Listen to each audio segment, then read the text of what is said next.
రాష్ట్రంలో red book రాజ్యాంగం వేధింపులు పరాకాష్ఠకి చేరాయి. చూస్తే కనుక ఇప్పుడు లిక్కర్ మాఫియా అంటూ లెక్కల కేసులు అంటూ కూడా పూర్తి స్థాయిలో గత ప్రభుత్వం హయాంలో కూడా యథేచ్ఛగా కూడా లిక్కర్కి సంబంధించినటువంటి మాఫియా జరిగిందంటూ కూడా అక్రమ కేసులు బనాయిస్తూ కూడా కూటమి నేతలు రెచ్చిపోతున్నారు. అదే రీతిలో కూడా పెద్దిరెడ్డి మిథున్ రెడ్డికి సంబంధించినటువంటి అక్రమ అరెస్టుకి సంబంధించి కూడా మనతో మాట్లాడేందుకు కూడా మాజీ హోంమంత్రి తానేటువంటి ఉన్నారు. మేడం చెప్పండి, ఏ విధంగా చూస్తారు? రాష్ట్రంలో లేనిదాన్ని బూచిగా చూపించి ఛార్జ్ షీట్ల పేరుతో కూడా దుస్తుగా హడావిడి చేస్తూ కూడా అరెస్టులు చేస్తున్నారు. ఏం చూస్తారు? ఈ అరెస్టుల పర్వాన్ని ఏ విధంగా చూస్తారు? అంటే ఇప్పుడు ఈ కూటమి ప్రభుత్వం యొక్క పరిపాలన విధానము అంటే వాళ్ళు ఏవైతే ప్రజలకి హామీలు ఇచ్చి అధికారంలోకి వచ్చారో, ప్రజలని మోసం చేశాము, ప్రజలకి ఇచ్చిన హామీలు నెరవేర్చలేకపోతున్నామనే ఇది గురించి ప్రజలు మాట్లాడుకునే అవకాశం లేకుండా డైవర్షన్ పాలిటిక్స్ చేయడానికి వారు తెరలేపడం జరిగిందండి. ఎంతసేపు కూడా వైసీపీ నాయకులు, వైసీపీ కార్యకర్తలు, వైసీపీ మాజీ ఎమ్మెల్యేలు, మాజీ మంత్రుల్ని, ప్రస్తుత ఎంపీగా ఉన్న మిథున్ రెడ్డి గారిని, వీళ్ళందరినీ కూడా ఏంటంటే వాళ్ళ మీద దాడులు చేయడం, వాళ్ళ మీద లేనిపోని తప్పుడు కేసులు పెట్టడం, వాళ్ళని అరెస్ట్ చేయించడం. అంటే ఇది ఒక విధానంలో, ఈ విధానంలో వెళ్తే ప్రజలు మనం ఇచ్చిన హామీలు మర్చిపోతారు, మనల్ని అడగరు అనే ఒక విధానంలో వాళ్ళు ముందుకు వెళ్తున్నారు. ఈ రోజున నిజంగా మిథున్ రెడ్డి గారి గురించి మరి వారిని ఆల్రెడీ ఒక దాదాపు 7-8 నెలల క్రితం అనుకుంటా సిట్ అధికారులు పిలిచి విచారణ చేయడం జరిగింది. ఆ రోజు నుండి ఈ రోజు వరకు సిట్ అధికారులు ఏది కూడా ఈయన ఇచ్చిన అక్కడ స్టేట్మెంట్స్లో ఇది చెప్పారు, ఇది లేదా ఇది దొరికింది, ఈ ఎవిడెన్స్ ఉంది కనుక ఈయన అరెస్ట్కి మేము ప్రిపేర్ అవుతున్నామన్న మాట ఇంతవరకు కూడా ఎక్కడా రాలేదు. ఇప్పటికిప్పుడు సడన్గా మిథున్ రెడ్డి గారిని అరెస్ట్ చూపించడం జరిగింది. అంటే ఎలా ఉంది అంటే వాళ్ళు ఎప్పుడు అనుకుంటే అప్పుడు అరెస్టులు చేసేయగలరు, ఎప్పుడు అనుకుంటే అప్పుడు వాళ్ళ మీద కేసులు పెట్టేయగలరు. అది అక్కడ న్యాయబద్ధంగా ఉందా, చట్టబద్ధంగా ఉందా అన్నది వాళ్ళకి అనవసరం. అంటే ఈ రోజున ఏదో ఒక రెడ్ బుక్ అని చెప్పేసి కొంతమందిని నోట్ చేసుకున్నాము, వాళ్ళ గురించి మేము వాళ్ళని కక్షపూరితంగాను మా దగ్గర అధికారం ఉంది కాబట్టి చేయగలమనే విధానంలో ఈ రోజున ప్రభుత్వం యొక్క పోకడ ఉంది. గతంలో ఈ రోజున ఆయన మద్యం కేసులు అరెస్ట్ చేశారు, ఏదో స్కామ్ జరిగింది అని చెప్తున్నారు. 2014 నుండి 19 వరకు చంద్రబాబు నాయుడు గారే కదండి ఈ మద్యం మాఫియాని చేసింది. మరి ఆ రోజున ఆయన హయాంలో 25,000 కోట్ల రూపాయలకి అక్రమాలు జరిగాయి అని చెప్పేసి ఆధారాలతో ఆ రోజున సిఐడి వాళ్ళు కేసు ఫైల్ చేయడం, దాని నుండి ఆయన బెయిల్ తెచ్చుకుని ఈ రోజున బెయిల్ మీద ఉన్నది కూడా చంద్రబాబు నాయుడు గారే కదా. మరి దీని గురించి అంటే ఈ రోజున వాళ్ళు మాట్లాడే విధానం ఎలా ఉందంటే 2019 నుండి 24 వరకు మా పాలనలో, మా జగనన్న పాలనలో మేము అధికారంలో ఉన్నప్పుడు మద్యంలో అక్రమాలు జరిగాయి అన్నది లేదా స్కామ్స్ జరిగాయి అన్నది వాళ్ళ ఆరోపణ. కానీ మేము అధికారంలో ఉన్నప్పుడు, మా ప్రభుత్వం అధికారంలో ఉన్నప్పుడు జగనన్న తీసుకున్న నిర్ణయం ఏంటంటే మద్యం షాపుల్ని ప్రభుత్వమే రన్ చేసే విధంగా, అంటే మధ్యలో ఉన్న ప్రైవేట్ వ్యక్తులను తొలగించి మద్యం షాపుల్ని ప్రభుత్వమే నడిపే విధంగా చర్యలు తీసుకోవడం, మద్యాన్ని కూడా నియంత్రించడం జరిగింది. అందరికీ అందుబాటులో లేకుండా, అంటే చిన్న కుటుంబానికి చెందిన వాళ్ళు ఈ మద్యానికి బానిస అయిపోయి వాళ్ళ కుటుంబాన్ని ఇబ్బంది పడకూడదు అన్న ఉద్దేశంతో రేట్లు పెంచి దాన్ని నియంత్రించడం జరిగింది మద్యాన్ని. కానీ ఈ రోజున ఈ కూటమి ప్రభుత్వంలో ఈ మద్యం గురించి మనం మాట్లాడితే ఏ వీధికి వెళ్ళినా, ఏ సందుకి వెళ్ళినా, ఏ ఇంట్లో చూసినా ఈ మద్యానికి బానిస అయిపోయిన వాళ్ళే ఉన్నారు. ఎక్కడ చూసినా బెల్ట్ షాపులు, గుడి లేదు బడి లేదు, బెల్ట్ షాపులతో నిండిపోయింది ఈ మద్యంతో. ఈ మన ఆంధ్రప్రదేశ్ అనేది ఆంధ్రప్రదేశ్లా లేదు, మధ్యాంధ్రప్రదేశ్లా తయారు చేశారు. ఇలా చేసిన వాళ్ళు ఈ రోజున మళ్ళీ అంటే 2014 నుండి 19 వరకు వీళ్ళు ఏ విధానంలో నడిచారో అదే విధానాన్ని ఈ రోజున కూడా ఈ కూటమి ప్రభుత్వం నడుస్తుంది ఆ విధానంలో. కానీ ఈ రోజున మళ్ళీ కొత్తగా ఏమని చెప్తున్నారు, 19 నుండి 24 వరకు జగనన్న ప్రభుత్వంలో ఏదో స్కామ్ జరిగిపోయింది ఏదో. అంటే నిజంగా ఆ రోజున జగనన్న తీసుకున్న నిర్ణయం వల్ల ప్రభుత్వమే ఈ మద్యం షాపులు నడపడం వలన ప్రభుత్వానికి కూడా ఆదాయం చేకూర్చారు.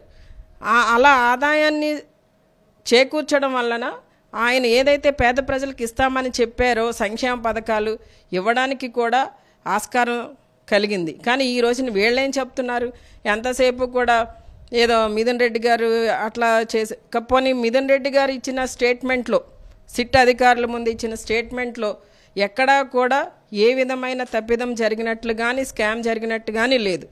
అయినా కూడా మరి ఈ రోజున ఆయన్ని అరెస్ట్ చేశారు అంటే మరి ఇది కక్షపూరితంగానూ కావాలని చేసిన దానిలోనే కనిపిస్తుంది. కనుక మేమైతే ఖచ్చితంగా వైసీపీ పార్టీ తరఫున మిథున్ రెడ్డి గారి అరెస్ట్ని తీవ్రంగా ఖండిస్తున్నామండి.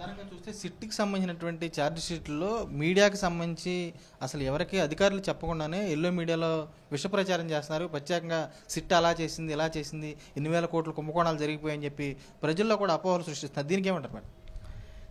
అంటే జనరల్గా ఇప్పుడున్న మీడియా ఏదైతే ఉందో ఒక 2-3 ఛానల్స్ ప్రభుత్వానికి ఇప్పుడే కాదండి, వాళ్ళ ప్రతిపక్షంలో ఉన్నప్పటి నుండి కూడా కొమ్ము కాయడం, వాస్తవాలని అవాస్తవాలుగా చూపించడం, అవాస్తవాలని వాస్తవాలుగా చూపించే ప్రయత్నం చేయడం. అంటే ఇప్పుడు సిట్ అధికారులు అక్కడ వాళ్ళు లోపల మిథున్ రెడ్డి గారిని ఏం ప్రశ్నించారో, ఈయన ఏం సమాధానం చెప్పారో అది సిట్ అధికారులు బయటికి వెల్లడించక ముందే వీళ్ళే కథనాలు అల్లేయడం, వాళ్ళు ఇష్టం వచ్చినట్టు వాళ్ళకి ఏది అనిపిస్తే అది చెప్పేయడం.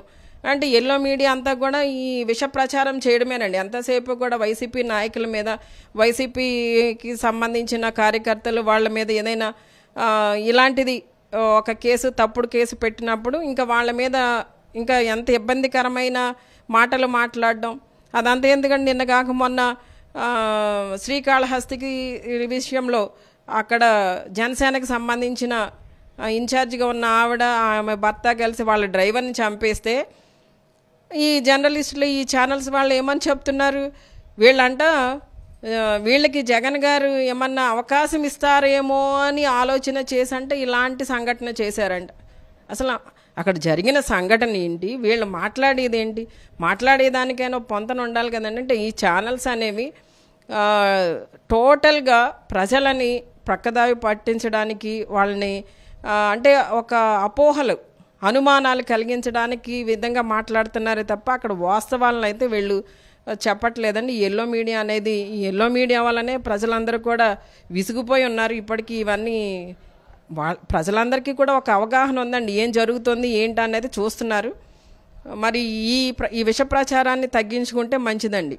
ప్రధానంగా చూసుకున్నట్టుగా క్షేత్రస్థాయిలో సంక్షేమ పథకాల విషయంలో ఊసెత్తకుండానే ప్రజాప్రతినిధి కానీ వీళ్ళు కానీ మహిళలకు సంబంధించి వైఎస్ఆర్సీపీ నేతను టార్గెట్ చేస్తూ క్యారెక్టర్ అసాసినేషన్ చేస్తూ వెళ్తున్నారు. ఏ విధంగా చూస్తారు ఇలాంటి వ్యాఖ్యలు? అంటే ఇప్పుడున్న రాజకీయాల గురించి మనం మాట్లాడితే చాలా దిగజారుడు రాజకీయాలు నడుస్తున్నాయండి రాష్ట్రంలో. మహిళలని కూడా లేకుండా, అసలు రాజకీయాల్లో మహిళలు ఉండేనే చాలా లిమిటెడ్ మెంబర్స్ ఉంటారు. ఉన్న మహిళల్ని గౌరవిస్తూ వాళ్ళని ప్రోత్సహిస్తే బాగుంటుంది. మన భారతదేశంలో మనకి మహిళలు అంటే చాలా గౌరవం ఉంటుంది, ఒక నానుడి కూడా ఉంది, మహిళలు ఎక్కడ గౌరవించబడతారు అక్కడ దేవతలు ఉంటారు అనేది. అలాంటి సాంప్రదాయ సంస్కృతి ఉన్న మన భారతదేశంలో మహిళలకి కనీస గౌరవ మర్యాదలు కూడా ఇవ్వకుండా అటు రోజా గారిని, నిన్నగాక మొన్న హారిక గారిని, వీళ్ళందరినీ కూడా ఇష్టం వచ్చినట్లు మాట్లాడడం, నోటికి ఎంత వస్తే అంత మాట్లాడడం, చాలా అసభ్యకరమైన పదజాలాలు వాడడం. ఇంకా అంటే ఈ సోషల్ మీడియా ఎక్కువైన తర్వాత వాళ్ళకి కుటుంబం ఉంటుంది, వాళ్ళ పిల్లలు ఉంటారు, వాళ్ళు చూస్తారు. మహిళలకి వాళ్ళకి ఒక ఆత్మగౌరవం ఉంటుంది, వాళ్ళ మనోభావాలు దెబ్బతింటాయని కూడా లేకుండా ఇష్టం వచ్చినట్టు మాట్లాడుతూ మరి ఆ కుటుంబాన్ని ఇబ్బంది పెట్టే పరిస్థితి. మహిళలు రాజకీయంగా ముందుకు రావడానికి కూడా ఒక అడుగు ఆలోచించే పరిస్థితి ఈ రోజున ఈ కూటమి ప్రభుత్వంలో రాజకీయాలు ఉన్నాయి. మరి ముఖ్యమంత్రి గారు కానీ, డిప్యూటీ సీఎం గారు కానీ, హోంమంత్రి గారు కానీ ఎక్కడ కూడా ఇలాంటి వ్యాఖ్యలను ఖండించడం కానీ, వాళ్ళ మీద చర్యలు తీసుకోవడం కానీ ఎక్కడ జరగట్లేదు. వీళ్ళు మౌనంగా ఉంటే మరి వాటిని ప్రోత్సహించినట్లు ప్రజలకు అర్థమవుతుంది. అంటే ఈ రోజున కొంతమంది చెప్తున్నారు, వాళ్ళ పార్టీకి సంబంధించిన వాళ్ళే, ఈ రోజున ఇలాంటి సంస్కృతి మేము గతంలో ఎప్పుడూ చూడలేదండి, ఏంటి ఇంత భయంకరంగా ఉన్నాయి పాలిటిక్స్ అనేది కూడా వాళ్ళ పార్టీకి సంబంధించిన నాయకులు కొంతమంది మాట్లాడడం కూడా జరుగుతుంది. దయచేసి మహిళలు రాజకీయంగా ఎదగాలి అంటే మీరు చేయగలిగిన ప్రోత్సాహం ఏదైనా ఉంటే ప్రోత్సహించండి తప్ప ఈ విధంగా కించపరిచే వ్యాఖ్యలు చేయడం, చేసిన వాళ్ళని వాళ్ళ మీద చర్యలు తీసుకోకుండా వాళ్ళని కనీసం రోజా గారు వెళ్ళి కంప్లైంట్ ఇస్తుంటే పోలీసులు కంప్లైంట్ కూడా తీసుకునే పరిస్థితిలో, ఏదో ఉమెన్ కమిషన్ ఉంది, కనీసం ఉమెన్ కమిషన్ నుండి కూడా ఎటువంటి చర్యలు లేకపోవడం అనేది చాలా బాధాకరం అండి. ఇలాంటి పరిస్థితులు మరి గతంలో ఎప్పుడు తలెత్తలేదు. ఏమన్నా ఉంటే ఏదైనా ఎవరైనా రాజకీయంగా మాట్లాడితే మేము మీడియా ముఖంగా మాట్లాడమే తప్ప, మీడియా ముఖంగా సమాధానం చెప్పామే తప్ప ఎప్పుడు కూడా వ్యక్తిగతమైన విమర్శలకు మేము పోలేదు. కానీ ఈ రోజున పరిస్థితి చూస్తే అలా లేదు, చాలా వ్యక్తిగతంగా వెళ్తున్నారు. దయచేసి అవన్నీ మానుకోవాలని వారిని హెచ్చరిస్తున్నామండి. ప్రధానంగా చూస్తే కనుక ఏదైతే వైఎస్ఆర్సీపీ నేతలే టార్గెట్గా రాజకీయ కక్ష సాధింపులకు తెరలేపారు, రెడ్ బుక్ రాజ్యాంగాన్ని అట్టుపెట్టిన కూడా ఇష్టానుస్థితిలో కూడా చూస్తే కనుక యథేచ్ఛగా కూడా అక్రమ కేసులు పెడుతున్నారు. ప్రధానంగా చూస్తే కనుక లిక్కర్ కేసుకు సంబంధించి కూడా ఎవరైతే పెద్దిరెడ్డి మిథున్ రెడ్డికి సంబంధించినటువంటి అక్రమ అరెస్ట్ను కూడా తాము తీవ్రంగా ఖండిస్తున్నాము. ఇప్పుడు చూస్తే కనుక మహిళల విషయంలో జరుగుతున్నటువంటి రాష్ట్రంలో అయితే రాజకీయ నాయకులకు సంబంధించినట్టు రాజకీయాల్లోకి వచ్చినటువంటి మహిళలకు సంబంధించి టార్గెట్గా చేసినటువంటి వ్యాఖ్యలు కూడా తామంతా చూస్తే కనుక ఖండిస్తున్నామని చెప్పి ఆమె కూడా స్పష్టం చేసే పరిస్థితి కనపడుతుంది. విజయ్ కుమార్ రాజు, సాక్షి టీవీ, అలజర్ల నుంచి.